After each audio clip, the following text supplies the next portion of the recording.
Hello, everybody. Welcome, welcome, welcome, welcome, welcome. So excited to have you guys here for another. I'm calling these spotlight interviews with just dynamic women that I think that you should meet. And so today we are having a conversation with Evangelist Rachel Hankerson. Now, this is a woman, she wears a ton of just different hats. She's a mom, she's a wife, she's a co-pastor, she's an evangelist, she's an entrepreneur, she's working for herself. So if you find yourself as a woman in ministry and you're wondering, how do you juggle all of these things? I believe that today's spotlight interview is going to be a great blessing with you. So we're talking today about balance for the busy woman in ministry. So I want to welcome Evangelist Rachel Hankerson. Thank you so much, Evangelist, for joining us on today. Well, thank you, Pastor Kacie. I truly thank God for this wonderful opportunity. I am so elated and thank God for each and every individual that is tuned in. And I'm excited about what this conversation is going to entail. Wonderful, wonderful, wonderful. So I kind of mentioned all of the stuff that you are doing as a mom, as a wife, as an entrepreneur. But just tell us a little bit about how you first responded to the call of ministry. When did you know that God had put on your heart that he was calling you to preach and to carry the gospel? Really good question. Really good question. As a matter of fact, I was born and raised in the church and I always loved God. I always took God serious. And even when I went to school, went to college, I began a Bible study class. But, I went to school for computer information systems. And so my goal was to really, make some money, go up the ladder of success in computer information systems. But honestly, honest to God, I did not know or realize I would be in this position that I am until I married Bishop Hankerson. He was a pastor at that time. I had no idea that God would put me in the light that, or the level or the position that I am right now. But God knew something that was on the inside of me. He knew that I was serious about him. He knew that I loved him with all my heart, soul, mind, and spirit. And even though it was not my idea, it was not my blueprint or my roadmap to be a pastor's wife, a preacher, God knew that he had placed a message on the inside of me to proclaim the death, the burial, and the resurrection of Jesus Christ. Yes, and that's so appropriate with it being resurrection weekend. But you said something that caught my ear. And that was that you had no idea the fullness of the purpose God had for you until you connected with your husband. Yes.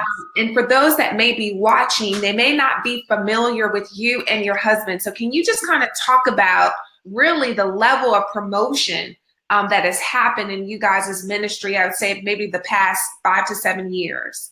Yes, God has really grown and expanded the ministry in the last 5 to 7 years, where Pastor Hankerson has matriculated and has transitioned from a pastor to an administrative assistant in the former jurisdiction that we were in, to a superintendent. God has elevated him to be the president of the International Department of Evangelism of the Church of God in Christ, of which the Church of God in Christ is comprised of 6.5 million people or members worldwide. God has elevated him from that level to be a jurisdictional bishop of the Missouri Midwest Ecclesiastical Jurisdiction. So I thank God for the levels of elevation that he has placed in Bishop Hankerson's life. And I can attest the reason why God has elevated him is because he sold out to God as a young man. Even while in college, I went to Southwest Missouri State. He went to Evangel. And while some of the saints that were on the fence in college were going to the parties and doing things, he was in prayer meeting as a young man. He was witnessing as a young man. So I can attest to the fact that if you hold out to God, there's nothing that he will withhold from you. So I can attest that through his servitude, his love for God, God has taken him through various heights in ministry.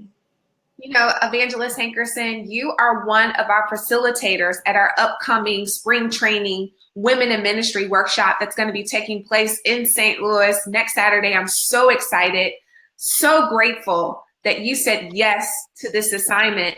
And as I told you, God put you in my heart and also in my husband's heart. And so I just know that, you have really just a divine word to impart into the lives of women. And you're going to be talking about, how to balance and how to be effective in ministry while also, God is dealing with promotion and all of that and all of that. So you mentioned all the great things that God is doing in the life of your husband. And as he is promoted, you're promoted. How do you find balance with your husband's traveling schedule and also you raising your children? Good question. And I am so excited about this workshop that you're doing, both you and your husband. You're doing an amazing job in the kingdom of God, to show women that they can have balance, to show women that they can have great things in their life. They can have a healthy marriage. They can have wonderful children. They can have a business. They can enjoy life because Jesus said, I come that you may have life and have it more abundantly. But, balancing, the schedule is not an easy task.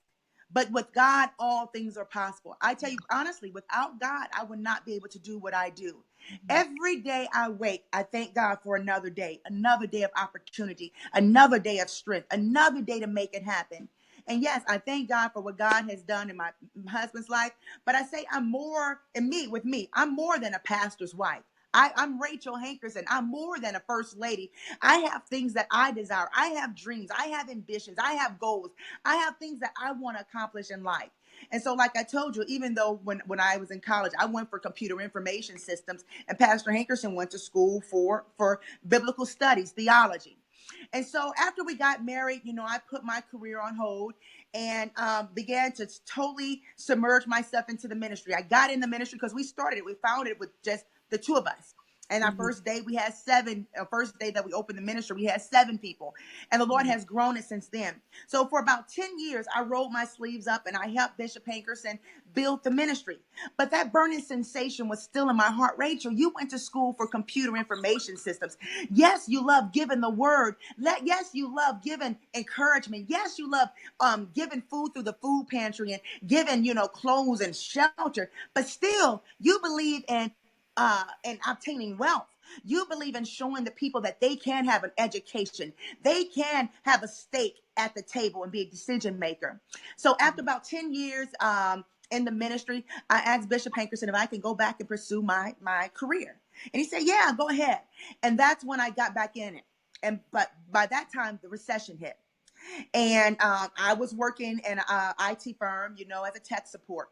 And, things just got real bad at that time. And I found myself out of employment.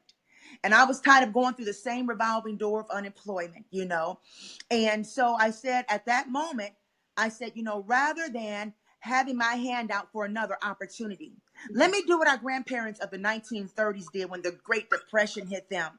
They rolled up their sleeves and they rebuilt America. So I said, yes, the recession has hit. People are out of jobs. People are suffering. People need opportunity. And I said, Rachel, you have an education. You have your master's degree. You have education. You have experience, and you have a venture. You have an idea. You have an invention. So why don't you start your own business? And that's what I did. I started my own business with this invention that I had that I thought of when I was in undergrad at Southwest Missouri State, and the Lord has blessed. And so we're still going after it. Yes, I have faced many, many, many challenges. And yes, individuals have tried to take it from me, but believe you me, I'm holding on to it because God gave this to me. And yes, the mere fact that one of my competitors was able to raise $24 million on my invention lets me know that I'm on the right path. And I just got to continue to do what I do to connect with the right people to make it work. Yeah. And so God has given me strength to hold on. I know we don't have time to talk about all the challenges I have faced, but in spite of every challenge, every setback, every disappointment, I get back up. Every day I get up, I wash my face, I wash my body, I put on my makeup, I put on my business clothes, and I go right back at it. Because every day is a day of opportunity. And I will keep on trying. I will keep on getting up until it happens. I will keep on trying. I will keep on getting up until it happens. Not only for myself, but for you and you and you, to let you know if Rachel Hankerson made it, you can make it. One of the things I think is so great and, powerful about having you be part of this workshop is that you bring the perspective of a woman called to ministry, but also called into the marketplace. Yes. you said, you got a degree in information technology. Yes. And you did the work of rolling up your sleeves to plant a church. And let me tell you, I'm learning that that is not easy. It is not easy. No. But God is giving you a creative idea, and you're ministering in that way through entrepreneurship.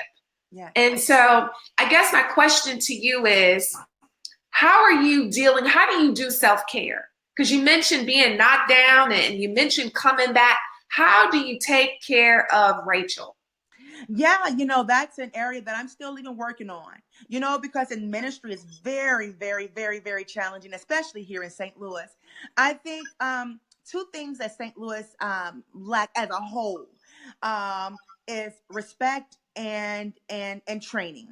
And with ministry, when you're dealing in the spiritual realm, you're not really dealing with too many face to face. The Bible says that the weapons of our warfare are not carnal, but they're mighty through God to the pulling down of stronghold. And we wrestle not against flesh and blood. We're not wrestling with our sister. We're not wrestling with our brother. We're wrestling with the spirit. And so that thing will take a hold on you. Whenever you try to do good, that enemy tries to constantly hold you down with depression, hold you down with oppression, hold you down with anxiety, hold you down with worry, hold you down with lack. So it can really take a hold of you. But with God, all things are possible. So when you ask me, how do I deal with self-care, that's something that I'm still working on, because, with ministers, you know how to put a big front on. We know how to put our makeup on. We know how to get our hair together to present to the world. I'm all good. Oh, nothing bothers me. Oh, baby, yes, I'm together. But on the inside, you're full of turmoil. You're full of anguish. You cry on the inside. Nobody will ever see you cry. I try not to let anybody see me cry, because you got to be strong. You got to be strong for your husband. You have to be strong for your children. You have to be strong for your congregants. And if you're weak, that gives them, I don't know how I'm going to make it. If my leader is weak, I don't know how I'm going to make it. If mom is weak, I don't know how I'm going to make it. If with Bishop Hankerson and myself, if Rachel's weak, who am I going to look over to say, hallelujah, preach, Bishop?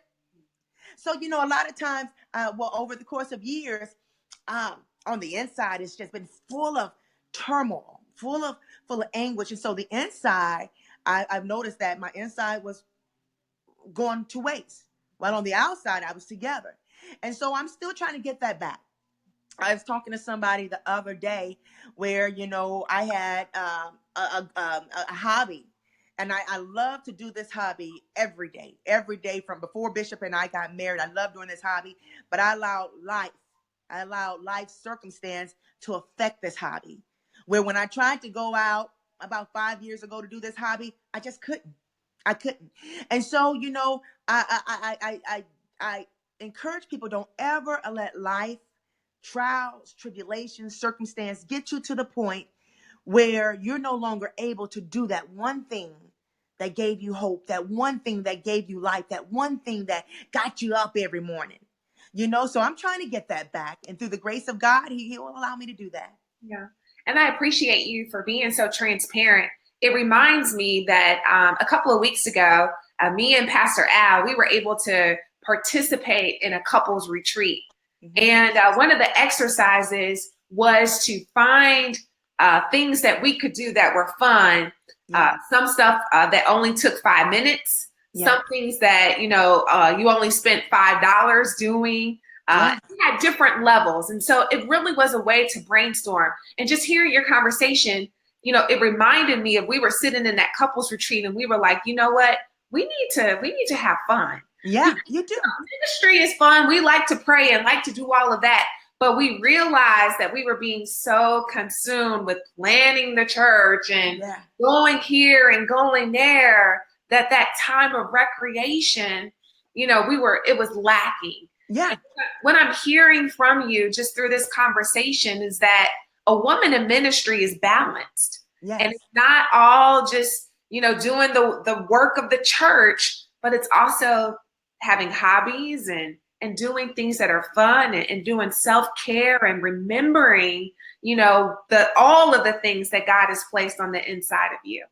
That's right. God is a holistic God, everything that, that is connected to us, we should represent God in. And you're so right. So many people are just consumed with the ministry that they allow their life. I see life as a gift. Jesus, God gave, for God so loved the world that he gave his only begotten son, that whosoever believes in him should not perish, but have everlasting life. And we know that's talking about spiritual life, but I see this life as a gift and we should enjoy it. In everything, in recreation, recreation is a time to really get your mind together, because you got to have a clear mind. You have to have a clear mind in order to be able to minister effectively. You got to get your body together, your digestive system. I know so many people that are so stressed out over ministry that it affects their digestive system. It affects their heart. It affects the internal organs. And that's not God's will. It's not God's will. So yes, we need to find that hobby, find that thing that brings us self-gratification, joy. That's not sin, and enjoy yourself. Enjoy yourself. Yeah. I love talking to you because it gives us permission to be balanced. And I think that is something that a lot of women, maybe in ministry, deal with, that it's okay to laugh. It's okay to have fun. It's okay to listen to the radio and listen to good music that, makes you happy. I just think that's really important, and hearing that from has been seasoned in ministry and has gone through elevation. It's almost like we're seeing you kind of, I don't want to say rebranded, but we're seeing you come alive to do all that God has put in you. We're able to witness and see you walk through that process in your life. Yeah, it's amazing. And I remember, I've always been a private person, and didn't like people seeing me go through. But God said they have to see you go through. And yes, they see the elevation, but they've also seen you crawl. They've seen you, lie in the gutter. They've seen you, have mud on you. They've seen you go through. And the Spirit of the Lord said, Rachel, it's not for you. It's for the people. Because I want them to realize that, yes, things can come easy, and then things can come with a challenge as well. But the mere fact is that you hold on.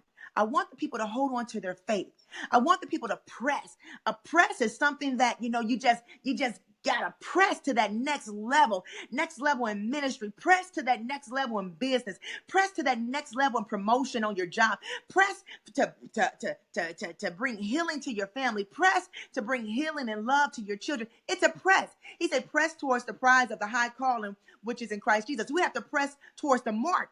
At that mark, there's a prize.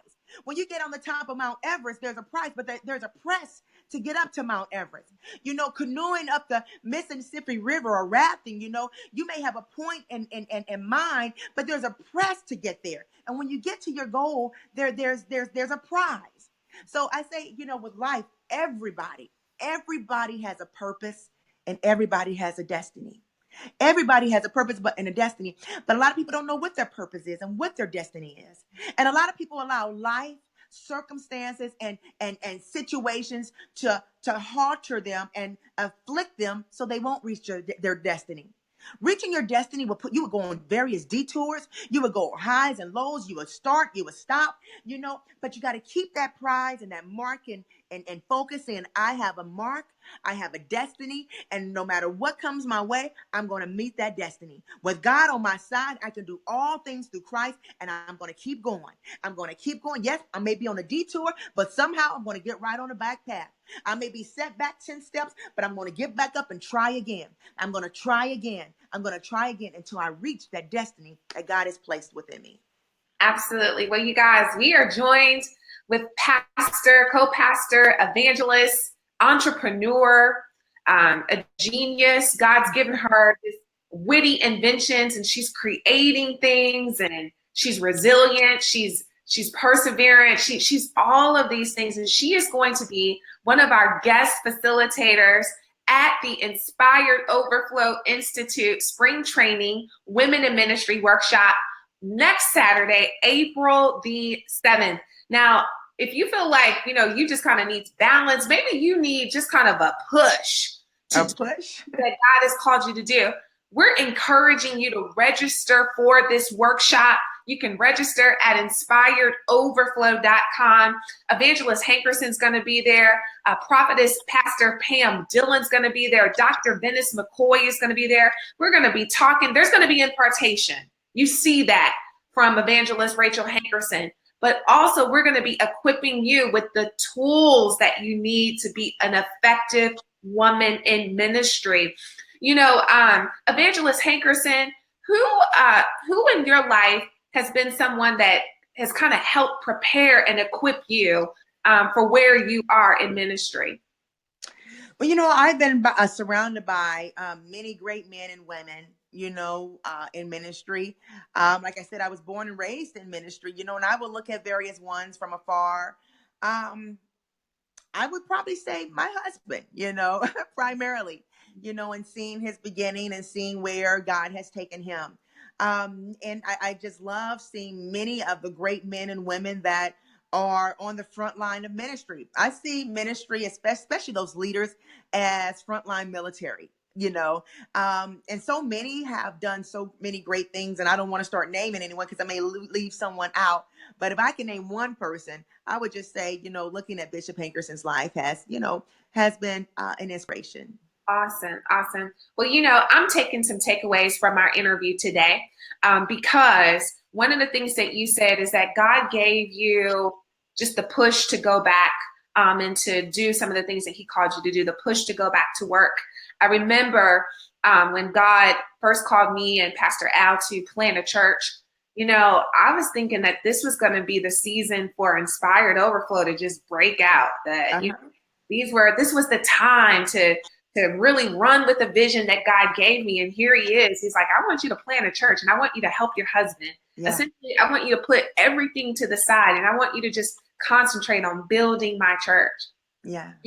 Pastor Rachel, I'll be honest, there was some resentment, there was some disappointment, like, well, God, what about what you've given me? But what I am learning from you today is that there's a season. Yes. Season. But God doesn't forget that. And he'll, release you to do what he's called you to do. So I'm encouraged just by hearing your message today. Well, wonderful, wonderful. Yeah, when Bishop Hankerson and I got married over 20 years ago, I told him, I said, I'm not marrying Pastor Hankerson. I'm marrying Elijah Hosea Hankerson III, And so even though I had my dreams and ambitions, God, everything directs back to God. And I know that God had to bring me through this season to prepare me for what he has for me, but it takes a very special woman. It takes a very special woman to fulfill the assignment of co-pastor or assistant pastor or first lady, because like I said, when you're dealing with ministry, you're dealing with spirits, and you cannot wear your feelings on your shoulder. You have to love when you don't feel love. You have to love when you hurt. You have to love when your heart is broken. You have to have genuine love, because that's what the people are looking for. They're looking for someone to have genuine love. They're looking for someone to have a genuine concern. And that's something that you have to ask God to put on the inside of you, because dealing with church folks some things can sting, some things can hurt, but it takes God to put that heart on the inside. I remember there was a season in my life, and I noticed that I started to allow how people treated me to affect me. And I started to become resentful. And I noticed that my heart began to becoming callous and black and dark. And I said, God, I don't want this. I don't like this feeling. I want to continue to have a heart of love, a heart of compassion. And I had to pray, because there was this time in my spirit, I wanted to get revenge. You're trying to take me down. I'm going to take you down first, And God said, no, you cannot have that spirit doing what I have you to do. And the mere fact that God protected my heart, he allowed me to go up with Bishop Hankerson as administrative assistant, superintendent, president, wife of the International Department of Evangelism, bishop's wife. But in order to grow, you got to ask God to help your heart. And the only one that can do it is God. Because sometimes the atmosphere is filled with darkness, animosity, anger, horrible things. And if you allow it to affect you, God don't need you. Yeah. Yeah. Well, evangelist, co-pastor, entrepreneur, mom, wife, the bishop's wife. Thank you so much for just joining us and just being honest and just sharing some nuggets about how to be a balanced woman in ministry. There are a lot of good takeaways that I have taken away today. One is that it's okay to be called to the pulpit and also be called to the marketplace. Yes. It's okay to roll up your sleeves and help your husband in ministry and do whatever God has called you to do. But know that God is faithful, that what he started in you, he will complete it. And we're seeing him complete the vision that he placed in you. Yes. So I know I'm going to be praying for you. Yeah. The vision and all the ideas and inventions that God has given you, we're just believing God for just greater and increase in your life. And you guys, I want to encourage you to make sure that you come out and register. Yes, register. Yes. Yes. Register. Now, we were talking about self-care. And I know Pastor Pam, she put up a comment that, she self-cares by prayer and by laughter. Yeah. And, Evangelist Hankerson, one of the things I took away from self-care is to make sure that our heart is clean. That's right. Exactly. That is exactly right. And, I want to encourage everyone to come out to this workshop. You have to come out. You cancel every other thing and come out to this workshop. Flyers have been disseminated to let you know that you need to be there because Pastor Pam, Dr. McCoy, will be ministering. And I thank God for this visionary. Pastor Kacie has a heart for the women of God. And so you need to get there for self-healing, for motivation, for encouragement, and just to know that you can press towards your destiny. You can press towards your goal. And I don't know how much more time we have, but if I can just say this little bit, Pastor Kacie, a lot of times, like I told you, we were born and raised in the church, and from my perspective, it may be different from other perspectives, but we kept God in the church. We kept ministry in the church. We kept the light in the church. And I believe the light needs to go abroad. Yes, the light needs to go into the marketplace. Bishop and I was talking, I said, there's more to me than sending my special seat on Sunday morning. Even though I love hats and I love stiletto heels, there's more to me than wearing my hats and my stiletto heels. There's more to me than just being the wife of this great man of God. And so ladies, there's more to you. There's more to you than just being a wife. And yes, it's wonderful to be a wife. I love being married. I love being married to Bishop Hankerson, but there's more. There's more to you. God has put greatness in the inside of you. Some of you are authors. Some of you are entrepreneurs. Some of you are story writers. Some of you are senators, representatives. Some of you are presidents. And God has placed greatness on the inside of you. And so you have to take that same light that manifests on the inside of your church out to the marketplace. And yes, you may face various challenges, but God will give you strength to overcome them all. So look, I want you to come to this workshop April 7th. There's going to be great things. She's going to feed us. And look, feed us both spiritual and naturally. So I want to see each and every one of you there. Absolutely. Well, you guys have heard from Pastor Evangelist Rachel Hankerson. Come out. It's going to be a great time, and I'm looking forward to it. It's just going to be a great time of fellowship with other women who were called to ministry. And I just want to let you guys know that these are speakers that God has touched and ordained, to just pour in. And one of the things that God has placed on my heart is that each and every speaker has a heart of love and compassion for women. So this is going to be a safe space. So I don't care how long you've been in ministry. If you've been in ministry 50 plus years, yes, or maybe you're just getting started in ministry, this will be a place for you to come learn, for you to receive tools that you need. This is a time to be prepared for the doors that God is opening. God, you've been praying for God to open up doors. Oh, yes. Well, even in my prayer time today, God said, you know what, Kacie, not only do you need to be able to pray for the doors that I will open, but also be praying that you will be prepared and the people that I've called to walk with you will also be prepared. Yes. So this is a time to be prepared. Yes. So invest in yourself. Registration is $49. You can register online at www.inspiredoverflow.com. Also, maybe you may feel compelled to bless another woman in ministry with the ticket. Go ahead and do that. Bless someone so that they can receive this wonderful, wonderful impartation. Evangelist Hankerson, thank you so much. You're more than welcome. Yes, thank you so much for your wonderful nuggets. And you guys, we're going to go ahead and close out this spotlight interview on today. Thank you so much for your comments. I'm going to ask for you to just share this video with anybody that you think would be interested in just hearing these wonderful nuggets that were spoken about balance and self-care and just breaking out to do all the things that God has called us to do. So you guys be blessed. Enjoy this Good Friday. Have a great Resurrection Sunday. Amen. Yes, and have a great day. All right, bye. Bye-bye.